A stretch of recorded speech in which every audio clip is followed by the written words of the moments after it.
Sampurasun para mitra kaum dangu, wilujeng patepang dangu dari sarang sim kuring manganggang.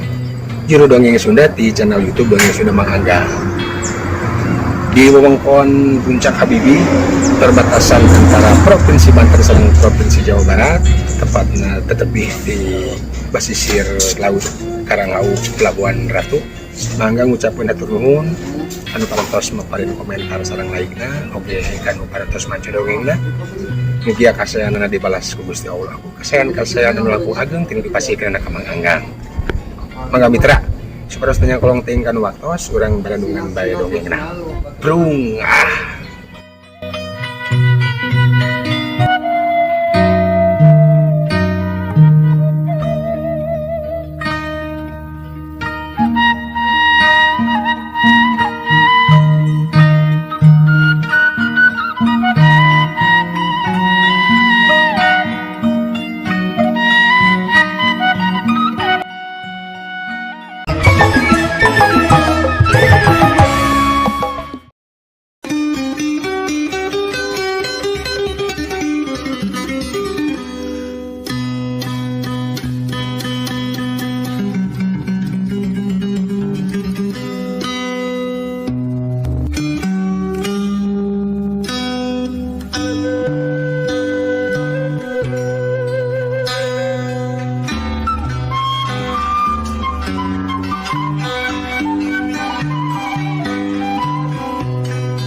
mending keneh lauk laut najan berang peting hirup dina cai asin awak nama teka bawakeun asin teka pangaruhan ku kaayaan sakuriling bungking ajeg dina adeg-adeg teh lain bebenjon jeung talung keneh urang Bima Provinsi Nusa Tenggara Barat. Pangaruh rea campur jeung kuda teh dipake nambahan kawaspadaan. Sanajan bari teu ngarasa urang Bima ana turun tina kuda teh tara sok kagigir cara urang-urang. Tapi ka tukang da eta cenah mun kuda nejeh kagigir sok leuwih bahaya tibatan nyepak ka tukang.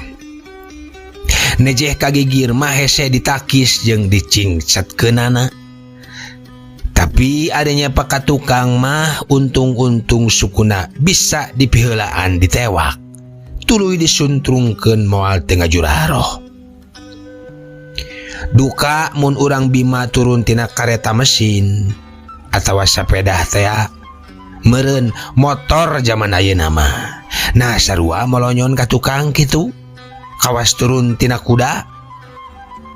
Mitra kaum dangu ari Ki Jumra kawas nunya. Tuhu kana saur sepuh nu cenah geuning, urang kudu bisa lolondokan jeung kudu bisa kabula-kabale kabalandongan. Tapi da Ki Jumra mah teu ngahaja. Malah teu ngarasaeun acan yen keur lolondokan teh. Ieu mah estu bakat manehna wungkul.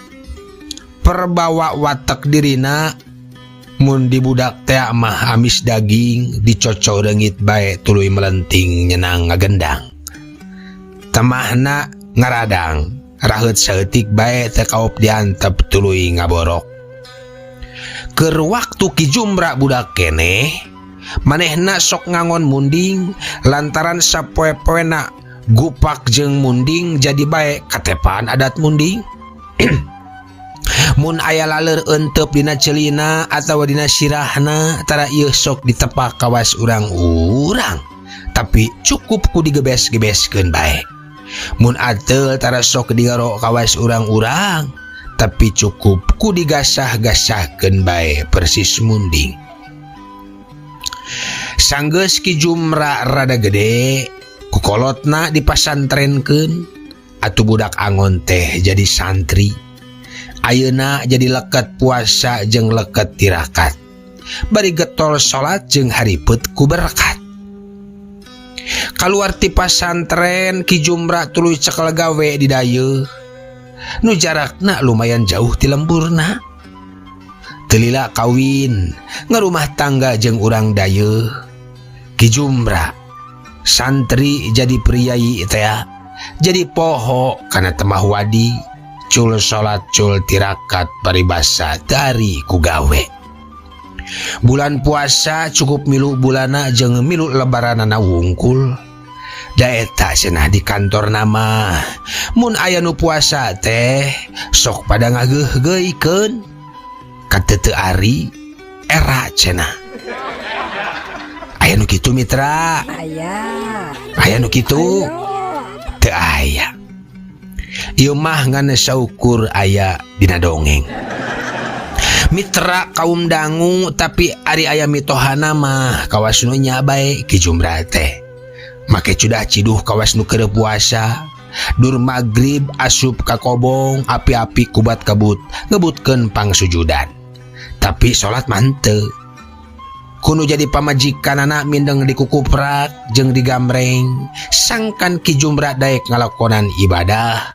Tapi jawabna teh cukup kungke bae. Ari geus pangsiun majarna teh ambeh salse gitu.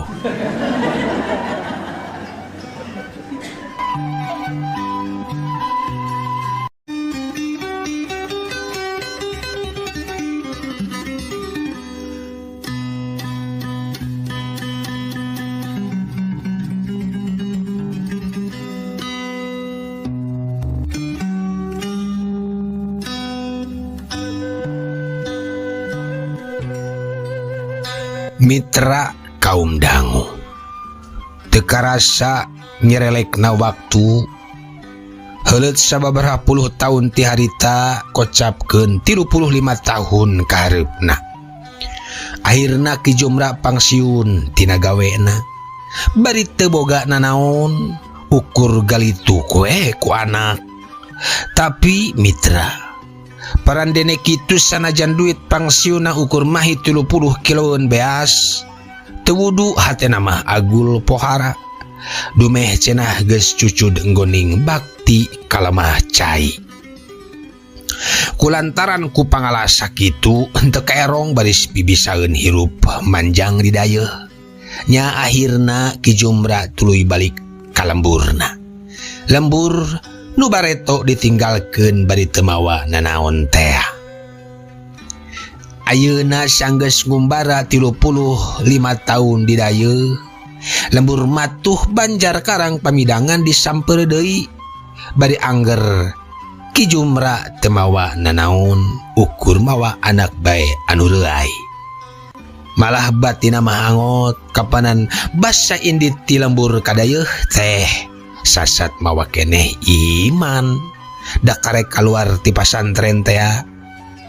Ari datang ayeuna geus kosong bolostrong bakat dipacikeun ku hawa dayeuh. Tayoh nama katambias ku pagawean.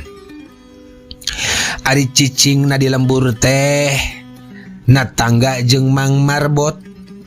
Ari Mang Marbot teh kawas kaum sufi dina tarik Islam. Nyaeta kaum nu geus ninggalkeun haliah dunia. Anu tujuan hirupna ngan neangan bener, anu dina saliring dumadina ngan inget ka Gusti Allah bae. Saincak-incak nangan ibadah ka Allah, caricingna panti kapungkur oge. Aya riwayat yen Marbot mah ku Kangjeng Nabi oge di asrama keurana teh deket masjid. Hirupna ditangkes ku nu sarugi di Madinah. Dina riwayat oge kantos nyarioskeun yen Kangjeng Nabi sakulawargi jeung para sahabat pohara aresiheunana ka kaum Marbot teh. Kitu deui Mang Marbot nu aya di lembur Ki Jumra. Mang Marbot teh gawena jadi patunggon bumi Allah, ngajagaan masjid. Ari tegering mah di masjid teh sasapu, ngepel, cacakar, nyayan jeung nguras kulah nyesehan samak nyenget damar ngomeken pager jeung nu lain-lainna. Lamun nakol bedug dipatokan subuh, lohor, asar, magrib, jeung isya. Kajabat eta mun aya nu maot lalaki, manehna tukang ngawaredonanana. Lamun maotna awewe nya ku Bimarbot istrina. Ti mimiti nyiraman nepi ka mungkus jeung nampanan layon di jero kubur. Mitra kaum dangu ari hirupna samahimahina tina zakat jeung fitrah. Jeung tina panghajat anu kapapatenan teh bae. Aya samping, aya baju urut nu maot bagianana eta teh. Mun nyarita tara ieu sok ngomah-ngomahan hate batur, kawas harita pisan. Lelei kede Mang Marbot kadal Inglisan kaki Jumra. Mang mah ikhlas jeung ridho gawe kieu ge teh aya pangarahan naon-naon. Mang mah bakating kunyaa hanya ka umat komo ieu mah agan Jumra teh ayeuna tos dilembur deui nya kieu we urang ngariung di dieu saaya-aya. Dina poean datang nepisan ki Jumra pangsiun balik ti dayeuh. Mang Marbot geus manggihan basa harita ditanya ku Ki Jumra tina perkara penghasilanana jadi marbot. Sanggeus kitu mah poki Marbot teh tumanya perkara naon-naon bae anu geus kaala basa Ki Jumra ngumbara salila-lila ti dayeuh. Kenging naon ngumbara puluh-puluh tahun di dayeuh teh agan? Tanya Mang Marbot ka Ki Jumra. Tu kenging na naon Mang? Tembal Ki Jumra. Anak bae gereyak sagenep-genep. Syukur agan, syukur. Eta oge dunia. Muga bae masing saroleh. Jeung ari dunia barana mah nomor 2, nomor 3 eta teh apanan. Dari nomor 1 nama kapanan urang teh asal ditetapkeun iman Islam. Nyaeta Mang, ari dipikir-pikir marugi ngumbara teh. Kumaha? Dipikir-pikir teh rugi, ngumbara teh rugi. Kutan, kelanahan. Dipikir-pikir rugi, ngumbara teh rugi ngumbara kumaha agan? Nyaeta. Boro cul salat cul puasa. Budak-budak dunia hari bukti nangan budak bae reuy. Sadayana oge nu namina jami mah agan moal luput tina dosa. Nyaeta puguh Mang, kuring teh hanjakal mah tara ti hareup memang. Atuh hanjakal mah ti mamana oge pandeuri. Mun ti hareup mah pendaftaran. Hanjakal teh sok ti tukang wae. Nya hanjakal kuring teh ayeuna mah Mang. Batur puasa ari kuring tara. Batur salat kuring henteu. Encan dosa-dosa nu sejenna mah. Da sadina mah kapegat ku kasibukan gawe teh apa damel lain kitu. Untung kene atuh agan. Untung kene. Untung lebah manana Mang? Untung. Nya untung teh untung lebah manana? Untung agan teu maot dina keur pecat iman. Ya, buktina ayeuna agan hirup kene. Eta teh murahing pangeran. Masing maparin omber waktu ka agan pikeun tobat. Umur kuring ayeuna geus 56 tahun Mang. Luhurna oge ngan kari 10 tahun deui meureun dipundut ku Nu Rahayu. Nah bisa gitu 50 genep ditobatan ku 10 tahun. Sirik eta teh agan. Make nyebut-nyebut sesa umur sagala. Eta mangan Allah anu uninga. Jeung ulah bon ku 10 tahun. Ku 1 menit oge cek wiwilanganana. Upami Gusti Allah ngerasakeun ngahampura mah. Wenang ieu. Wenang Gusti Allah mah. Kapan cenah sok ditimbang-timbang dosa jeung amal teh Mang? Berat mana berat mendi kitu tah? Ceuk Ki Jumra deui bangun teu percaya. Eta mah urusan anu kawasa agan. Jeung ulah sok ningal lahiriahna bae. Abong kena kiai, abong kena lekat ibadah, nang tuken baik kasawarga cantang tu.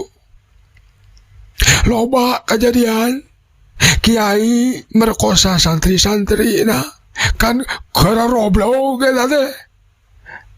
Kolot-kolot na nitipun budak ka pesantren atau ka padepokan supaya budak jadi benar.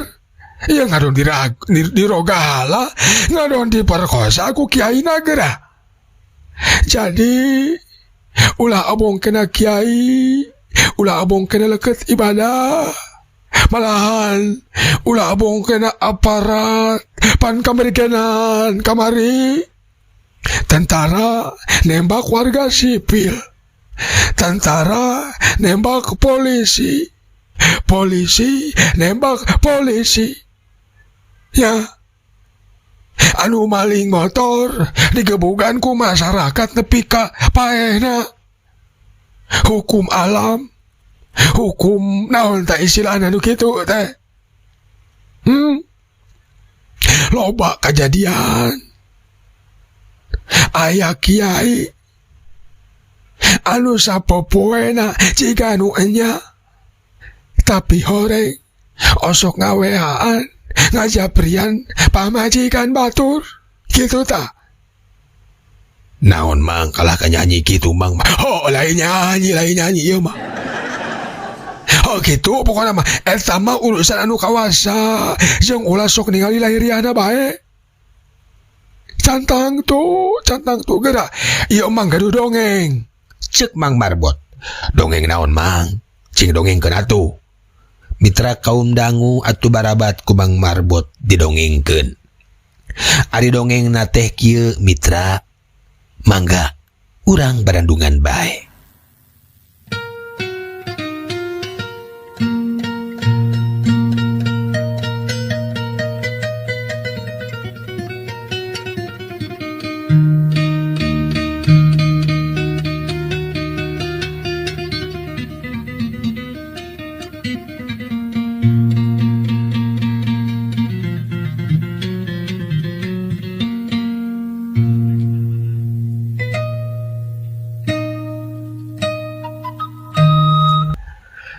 Kocapkeun dina hiji tempat aya bangsat gerot geus kakunang-kunang ngaranna Sirwan. Gerotna nyaan ki Sirwan mah sabab lain bae sok ngarampog jeung maehan, tapi sok ngali kuburanna anu maot, maling boehna. Dina hiji mangsa kiai di lemburna nu kamasyhur kiai gede dipundut ku nu kawasa mulang karamatullah. Pentingna waktu nurea keur meujeuhna rame tarahlil di bumina, ki Sirwan rarencepan ngagali kuburanana. Maksudna rek maling boehna teh. Mitra kaum dangu, barang pocongna dibuka, Masya Allah, lamun lain ki Sirwan jelemana mah teuneng jeung ludeungan moal boa geus ti buburanjat ngajerit bari lumpat atawa ngayak-yak tuluy kapaehan. Sabab ulama teh katembong keur cindekul we. Panonna buria lebun celik, bahamna sambutut korai, nu sirahna eulegegan. Telila disagigireun awak ulama nu keur cindekul, paladug aya haseup nu ngagulung beuki ngandelan, nu akhirna ngabalegedeg ngajadi makhluk nu pikasieun ngawujud pocong. Samar-samar tina cangna cahaya bulan katempo eta beungeut pocong teh ruksak pikageleuheun. Bila tungting aruyak mapai borok nu bauna lain dikira, tina sungutna ngacai nyarak celakan siganana.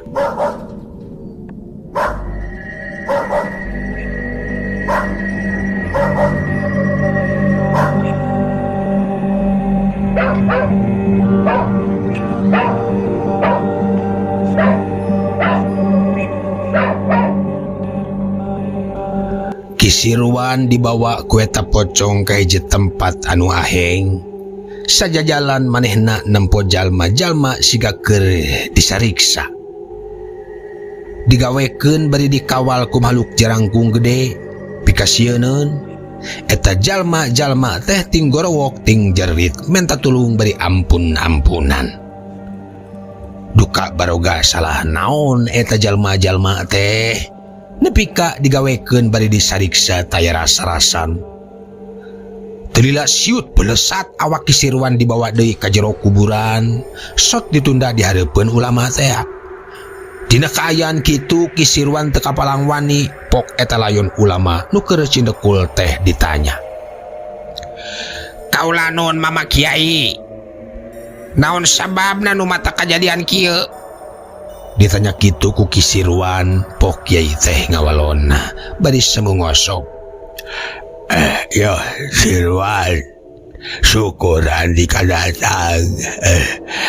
Nu tadi teh jalma-jalma anu disiksa teh minangka jalma-jalma anu teu kaburu tobat sameme hajalna.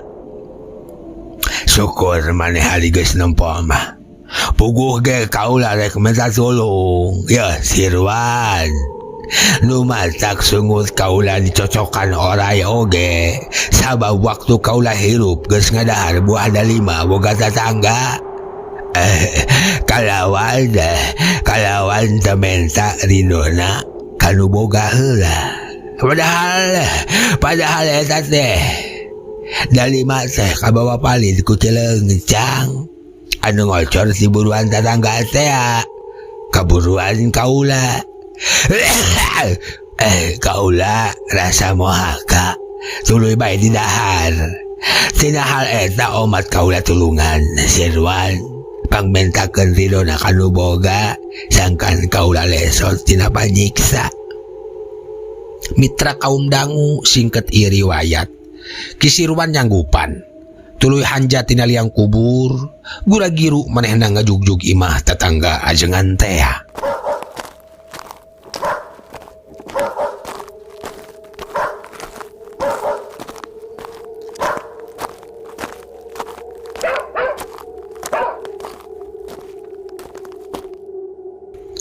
Mitra kaum dangu sadatang-datangna kanu dijugjug derek-dek Kisirwan nyaritakeun papanggihanana sarta pok deui sangkan buah dalima anu geus didahar ku Kiai teh diridokeun. Ngadenge kitu nu boga dalima rungah ringe lantaran teu ngarasa geus kapalingan dalima ku ajengan. Tapi lantaran Kisirwan pok deui karunya ka Kiai cenah nya akhirna teu burung dijawab. Lamun nya aya dalima kaula nu ka tukang-tukang ku Kiai terus dituang kaula ridho pisan ceuk nu boga dalima. Rengse nampak keterangan kitu mah Kisirwan buru-buru indit deui ka makam Kiai rek bebeja. Mitra kaum dangu teka catur di jalana sanggeus nepi kanu dijugjug kuburan teh nyampak geus nutup deui. Teu aya ciri-cirina urut ngagali. Akhirna mah Kisirwan terus balik ka imahna. Ieu Kisirwan sajroning lempang balik ka imahna Kisirwan teh teu waleh mikir jeung galecok na jero hatena. Kiai anu ukur ngadahar dalima tina sasapapalidan Cileungcang geus sakitu disiksana. Meureun tukang ngarampok tukang maehan cara aing mah leuwih-leuwih ti kitu ih. Saparat jalan balik manehna ngajerit sorangan. Aduh Gusti abdi tobat. Mitra kaum dangu ti harita Kisirwan jadi jelema bener tobat tina kalakuanana.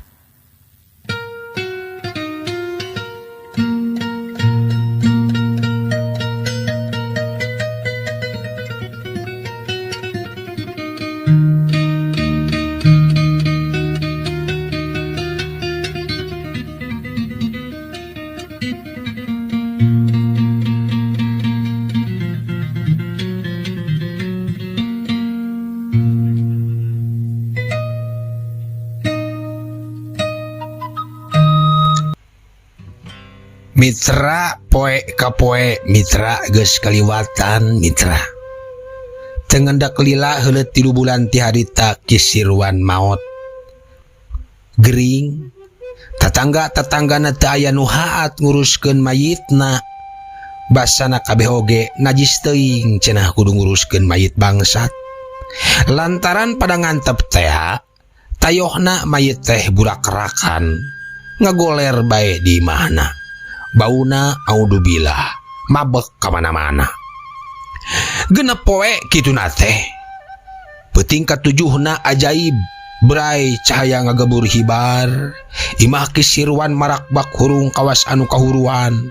Turug-turug sengit malati mancawura kamana-mana. Sararea pada heran nu antukna isukna imahna pada neang.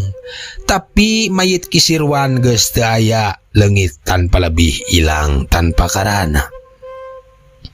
Tah sakitu dongeng kisirwan teh agan. Ceuk Mang Marbot namatkeun dongengna ka Ki Jumra. Bari pok ngomong deui. Singet nak mah mun Allah geus ngaresakeun teu aya barang mustahil. Jadi cek Ki Jumra bari bareubeu. Jadi untung agan teh ayeuna mah luyu jeung emang urang diajar tobat.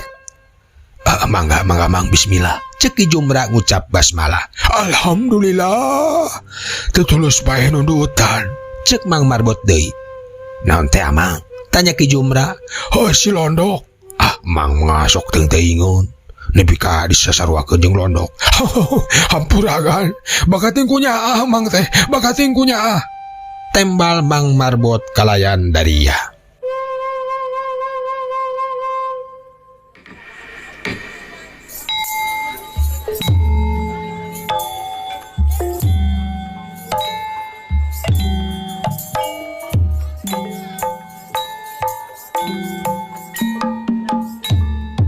Palawargi kaum dangu dugi kadinya dongeng ditamatkeun. Mang Anggang ngucapkeun hatur nuhun kanu pangrojongna khususna ka subscriber dongeng Sunda Mang Anggang oge ka sadayana anu tos setia manco. Mudah-mudahan sadayana sararehat nya mitranya. Hatur nuhun komentar like oge tos manco dongengna mugia kasayanana dibalas ku Gusti Allah ku kasayan-kasayan anu langkung ageng tinu dipasikeunna ka Mang Anggang. Nu moyok disambat, nu muji dihormat, anu ngejek dilelewe, anu haan